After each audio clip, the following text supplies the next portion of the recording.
à tous, bienvenue dans cette émission spéciale du journal débridé. Comme l'été approche, on vous a concocté une émission best-of. Mais avant cela, j'ai un petit cadeau pour vous. Le kiff, comme diraient les jeunes, du pur bonheur. Et oui, je vous offre le mot bonheur en chinois. Allez, c'est parti, un petit sur le bout de la langue pour l'été.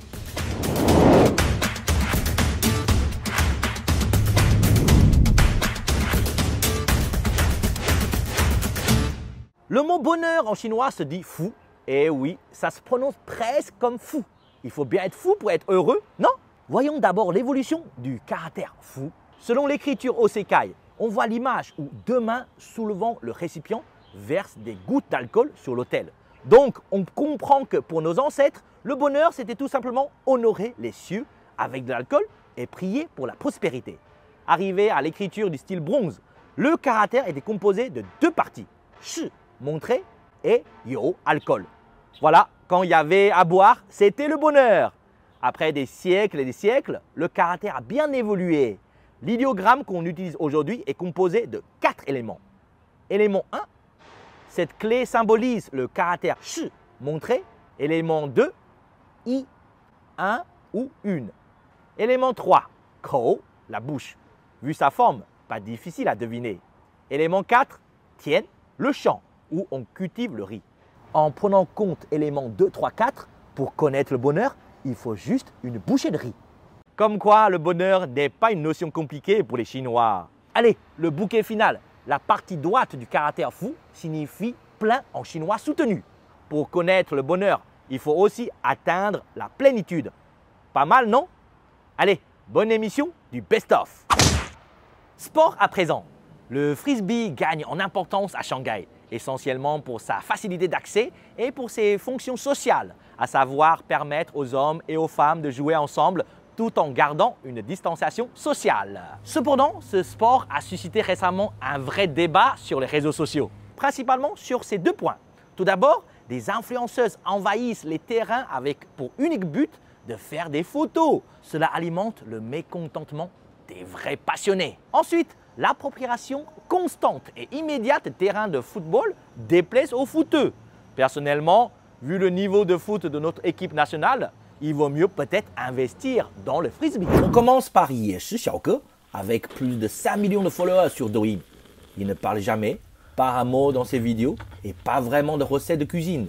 On le voit toujours en train de se goinfrer dans la nature, parfois dans les montagnes enneigées, parfois dans un paysage bucolique. Pas de cuisine compliquée. Quelques brochettes, quelques écrevisses, une bonne bière et hop, c'est la grande bouffe. Un bon gueuleton en pleine nature, c'est parfois aussi simple que ça. Quand on n'a pas la force de se lever, que les nouvelles du monde sont parfois démoralisantes, qu'on a le moral dans les chaussettes, on n'a pas envie de sortir de son lit. Avec ce lit nouvelle génération, pas besoin d'en sortir. Un homme de la province du Yunnan a récemment conçu un lit mobile avec des commandes qui lui permettent d'aller faire un tour sans même sortir du lit. Le rêve, non? Dim sum est la prononciation en cantonais du mot tianxin, tian, une goutte, xin, le cœur. Ce nom vient de l'expression tian tian xingyi, qui veut dire une petite affection, un petit geste. C'est pour ça que ces encarts sont tout petits, ces fameux dim sum. La cuisine, ça a été vraiment une découverte pour moi. J'ai adoré dès le premier contact avec la cuisine chinoise. Très différent de la cuisine chinoise que j'avais connue en France. J'ai passé beaucoup de temps tous les jours à essayer de découvrir des nouveaux plats, essayer d'apprendre tous les caractères autour de la cuisine, de déchiffrer les menus, etc. Donc la cuisine pour moi a été une grosse révélation. Est-ce qu'il y a vraiment un plat qui est très étonnant selon toi? Un plat qui m'a surpris, les tuexiang, en arrivant à Shanghai, c'est quelque chose qu'on a mangé assez tôt et qui au final, première fois que le plat arrive avec les crevettes qui sont toutes en train de sauter avec le couvercle pour éviter que ça parte partout. Donc ces crevettes vivantes qui sont noyées dans l'alcool.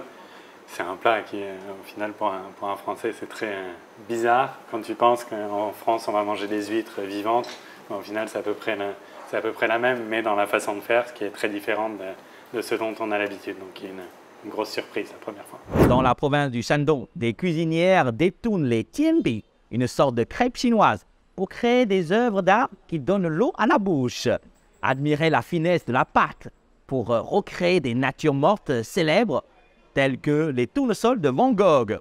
Elles ajoutent de la couleur grâce aux fruits du dragon pour le rose, la pêche pour l'orange, etc. Comment rendre quelque chose délicieux et magnifique à la fois? Maintenant, vous saurez quoi faire de vos crêpes et galettes ratées. Rien ne se perd. La fameuse soupe, Fo Tiao Qiang, Fo Bouddha, Tiao sauter, Qiang mur. Bouddha saute par-dessus le mur. Drôle de nom pour un plat, non? On en a également parlé dans une des précédentes émissions du Journal débridé. Le Fo Tiao Qiang est une soupe complexe cuisinée avec une dizaine d'ingrédients. On dit que l'odeur de cette soupe est si appétissante que le Bouddha sauterait par-dessus un mur pour la goûter. Personnellement, je n'ai jamais goûté cette soupe, mais ce n'est que partie remise. Cinéma à présent. Le film The Wandering Earth 2, une préquelle du blockbuster de science-fiction de 2019 du même nom, a rapporté environ 410 millions de dollars. Mais les héros du film, ce sont aussi les machines. Par exemple, le Q-Truck, un camion autonome capable de transporter des personnes ou des produits avec précision, même dans les climats les plus rigoureux. Les combinaisons d'exosquelettes que les gens portent dans le film pour les aider à déplacer des objets lourds ne sont pas seulement imaginaires. Développées par ULS Robotics, une entreprise basée à Shanghai, elles ont été utilisées dans la vie réelle. Alors, vous êtes prêts à revêtir votre exosquelette pour ramener vos sacs de courses à la maison? Pour les films chinois qui s'exportent en France, en général, ce sont ceux qui montrent une Chine sociale, réaliste, ce genre d'histoire. En Chine, sont ceux dans les films, effectivement, s'exportent le mieux en France et en festival. Ouais. Mais pour les Chinois, ces films-là ne sont pas des films qu'ils aiment regarder parce que c'est souvent des sujets trop noirs. Le public chinois, quand il va au cinéma, il veut voir quelque chose de gai, de léger, de entertaining.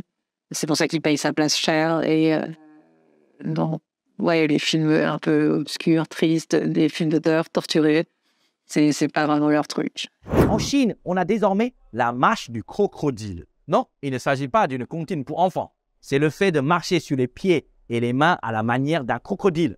Et en cadence, s'il vous plaît. Regardez les images de cette procession d'un genre nouveau. Lancée par Xiangshan Crocodile Walk Team dans le Jiangsu.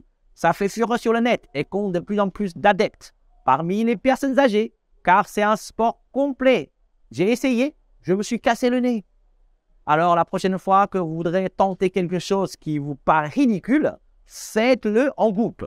Vous pourrez peut-être lancer une nouvelle tendance. Quel est ton lien avec la Chine? Ben écoute, mon lien, il est d'abord familial et il remonte au début du XXe siècle, les années 20 précisément. Mon grand-père maternel, le papa de ma maman, a vécu en Chine, d'abord à Chongqing, puis à Kunming, entre 1929 et 1949. Donc c'est une longue histoire. Il était lettré, il parlait chinois, il avait une passion pour la poésie. Il a tout plaqué en France à 30 ans, exactement comme moi, pour venir en Chine. Puis il a commencé à travailler, des petits jobs à l'ambassade. Il collait simplement les timbres sur les enveloppes dans les consulats. Mais très vite, il a gravi les échelons et finalement, il est devenu consul général de France à Kunming, où il est resté de 1940 à 1949. À Shenzhen, dans la province du Guangdong, les billets sont contrefaits par un artiste talentueux. Shi est devenu célèbre pour ses faux billets dessinés à la main. Le niveau de détail est hallucinant. Et pour être sûr que les billets ne puissent servir, il n'en copie qu'une seule face. C'est ce qu'on appelle jeter l'argent par les fenêtres. 在法国学习中文的学生或者人数有多少？所有的学习背景包括在内，因为比如说小学的有，中学的有，中学是法国一大特色，就是中学生把中文作为正规的语言，这是可能全球可能最多的。大学呢有，大学也要分专业和非专业的。还有呢，还有华人子弟呢，华人学校，还有吗？还有成年人，比如说巴黎市政府，他们办很多外语课，里边有中文课，我教过他们，我比较喜欢这种就是教学对象，就是成年人，为了兴趣呢，为了也有外在动机，我可能要去中国啊，什么等等，一共，我觉得10万多一点，10万多一点，差不多有一半，是基础教育，就是中小学把汉语作为正规的外语，这是非常可观的。猫头鹰, Mao, on vient juste de le voir, c'est le chat. Tou, la tête. Yin, l'aigle. Alors, vous voyez ce que c'est? Un aigle avec une tête de chat? Vous donnez votre langue au chat? La réponse, c'est le hibou. C'est chouette, non?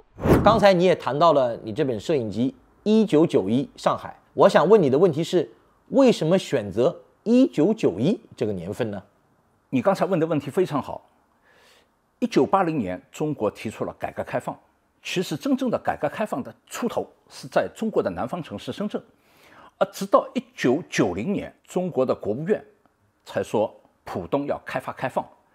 真正落实到这个城市有变化是1991年，那个时候我就发现这个城市变动的蛮多，所以我每天呢提了2部相机，每天从上午到深夜拎着相机，看到什么就拍什么，看着什么就拍什么。30年以后过去了，我这些底片一直保存着。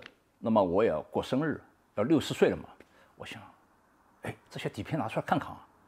我底片拿出来以后，放在那个WeChat上面给大家看，大家都非常的激动，所以我就猛想，我是不是应该编写一本1991的摄影集，作为我自己的60岁的生日礼物。没想到我这个东西弄了差不多的时候，有好多上海的文艺界的、摄影界的朋友告诉我，这是一个难得的文献，所以我就按照文献的标准来重新编排了这一本1991上海。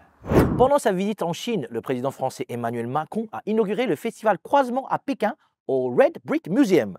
J'ai officié en tant que maître de cérémonie pour l'ouverture de ce festival consacré à la culture française. Et Cocorico, c'est le principal festival culturel étranger en Chine. Les Chinois apprécient ce rendez-vous annuel à la française, qui présente l'actualité de toutes les scènes artistiques, cinéma, littérature, musique, danse, théâtre, photographie, art visuel, etc. dans des dizaines de villes chinoises et pendant 3 mois. Ça a commencé fort avec l'avant-première du film Notre-Dame brûle de Jean-Jacques Hano. Et vous voyez là, c'est moi en présence de la ministre de la Culture. Le film est désormais sur les grands écrans en Chine. Quel bonheur de faire vivre la culture française auprès du public chinois. J'entends souvent une sorte de mystification du mot Guanxi. C'est un peu exagéré, car sincèrement, Guanxi n'est pas une notion compliquée. En effet, en Chine, on aime définir les statuts des personnes dans nos relations, dans nos liens de parenté. Cela nous permet de nous situer par rapport aux autres. Disons de façon simple, dans un cercle, chacun cherche sa place en fonction de son statut. L'importance de définir le statut de chaque personne est omniprésente dans notre langue. Petit exemple, le mot oncle en français est une notion très vague pour les Chinois, car il peut être traduit par chouchou, le petit frère de votre père. Bobo, ah, ce n'est pas le bobo parisien ici. Bobo en chinois, c'est le grand frère de votre père. Jiu, c'est le frère de votre mère. Je vous l'accorde, c'est la grosse galère pour un enfant chinois de trouver la bonne appellation. Donc, on apprend ça dès notre tendre enfance. Et c'est super important. J'ai appris à faire du xiangsheng, un concept humoristique chinois. Pourquoi ce choix-là? Parce que j'avais rencontré ce monsieur qui est un monsieur formidable, qui malheureusement est décédé il y a quelques années, mais qui était mon maître, qui a enseigné à énormément d'étrangers qui voulaient un petit peu découvrir cette forme et faire de la scène. Hein, c'est un peu comme faire de la scène, faire du comique. Et j'ai toujours trouvé, moi personnellement, que le comique, c'était un moyen formidable pour apprendre une langue. Quand on apprend une langue étrangère, si on peut se forcer, il faut se forcer au début, à rire avec tout le monde alors qu'on ne comprend rien, c'est la première étape. Et puis après, de vraiment se forcer à comprendre pourquoi les choses sont drôles. Et on apprend tellement plus vite. Après, on développe une sensibilité à la langue et qu'on ne peut pas développer en lisant des livres, qu'on ne peut pas développer juste avec des conversations. Donc pour moi, c'est venu naturellement, mais j'étais naturellement attiré par ça. C'est pas parce que le xiangsheng lui-même en soi m'attirait, c'est plus parce que je voulais apprendre plus sur la culture chinoise, sur les Chinois, sur l'histoire chinoise. Et sur le comique, je suis fasciné par le comique de toute façon. Début mai ont eu lieu les vacances nationales, avec des records de voyage, le premier depuis 3 ans pour certains. Dans les gares, les aéroports, sur la route chassé-croisé du mois d'août, version 1000. Même arrivé à destination, pas sûr d'être tranquille, sur la muraille de Chine, dans les sentiers des montagnes jaunes, ou pour gravir un glacier, il faut faire la queue pendant 1h30. Un autre lieu qui attire les touristes, c'est Zibo, ville industrielle discrète de la province du Shandong dans l'est de la Chine. Zibo est devenu de manière inattendue l'une des attractions touristiques les plus populaires de Chine dernièrement. 800% de réservations en plus comparé à l'avant-Covid. La raison de ce succès, le barbecue. Eh oui, ici aussi on aime les brochettes et celles de Zibo sont servies dans des petits pains délicieux et abordables. Parce que la municipalité encourage les hôtels et restaurants à ne pas gonfler les prix. Ça donne envie de tester. Le premier jour où je suis arrivé en Chine, j'ai réagi comme un occidental, ou du moins comme un Français. J'étais dans un train qui était bondé de Nankin à Shanghai. Maintenant, il faut une demi-heure. À cette époque-là, il fallait 6 heures dans le train où j'étais. Avant d'arriver, j'ai rien compris. J'étais fatigué, j'étais épuisé. Et je vois tout le monde se précipiter vers la sortie, s'acculer vers la sortie, comme si la fin du monde allait arriver et qu'il fallait vraiment sortir le plus rapidement possible. Mais je me dis, mais qu'est-ce qui se passe? C'est n'importe quoi, mais pourquoi? Et moi, je reste assis tranquillement sur mon siège. J'attends de prendre les sacs et de sortir du train. Eh bien, je comprends pourquoi ils ont fait ça trop tard. Une vague humaine monte dans le train dès que tout le monde est sorti et je ne peux plus sortir. Je me retrouve avec mon sac à dos et mes 2 sacs à main et je n'arrive plus à sortir, littéralement. La morale de l'histoire, c'est quoi? De multiples fois, en tant qu'étranger en Chine, on va d'abord réfléchir de son point de vue d'étranger, ce qui est tout à fait normal, parce que c'est notre base. Et on n'a pas l'intelligence ou la sensibilité de vraiment observer et de se dire, mais qu'est-ce qui se passe? Pourquoi ça se passe comme ça? Selon toi, quels sont les aspects culturels ou sociaux de la Chine qui méritent une attention particulière de la part du public occidental? Un premier aspect qui vient à l'esprit, c'est le rapport aux personnes âgées.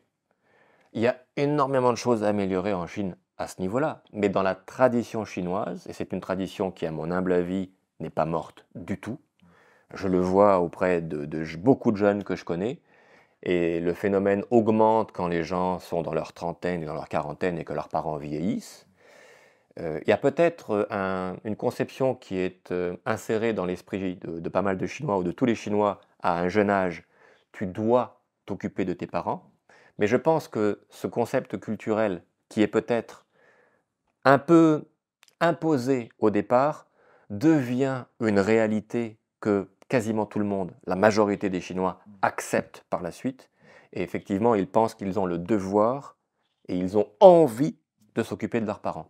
Et je pense que ça, c'est un concept que, en Occident, pas mal d'entre nous, on pourrait en prendre de la graine. Pour parler des actus, on va se mettre dans un bar bien parisien. Allez, c'est parti. J'ai dit dans un bar, c'est dans un café. Bon, attends, je me réchauffe. Je vais refaire tout. Reflet, lunettes. Reflet, il y en a reflet ou pas? Il y a beaucoup de vent là. Souvent.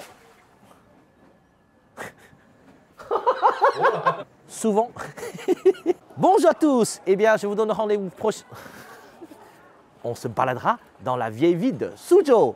Dans l'actu, il y aura bien sûr des... Bonjour à tous. Eh bien, je vous donne rendez-vous...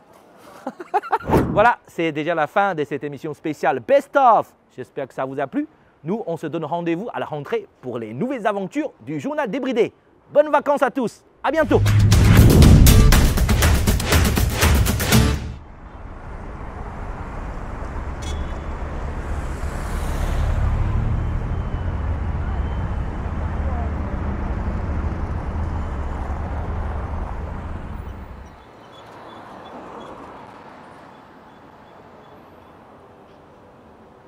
C'est rouge, je peux pas.